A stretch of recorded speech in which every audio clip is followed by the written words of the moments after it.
Baba, o məsciddir. Bibi Heybət məscididir.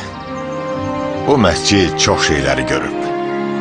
Bu torpağın böyük tarixi var. Görürsən bu ağacları? Görürəm, təzə əkiblər. Biz əkmişik. Əvvəllərsə burada ağac bitməzdi. Əvvəl bura səhra olmuşdur. Yox. 100 illərlə burada torpağın üzərinə neft çıxardı. Neft alovlanıb yanardı. Odlar yurdu olub buralar.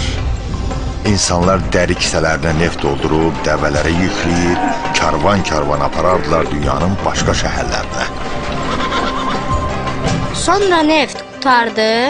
Torpağın üzərində qurtaranda insanlar quyular qazdılar. Neft fontan kimi çıxırdı yerin üzünə. Dəmir yolu çəkdilər.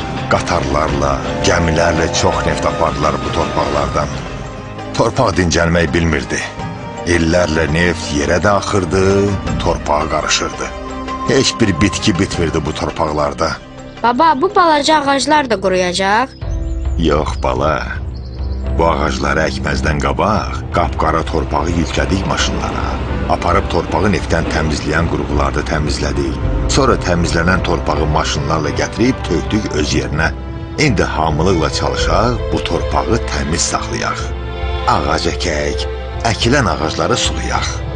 Baba, mən də burada ağac əkmək istəyirəm. Onda sən su gətir.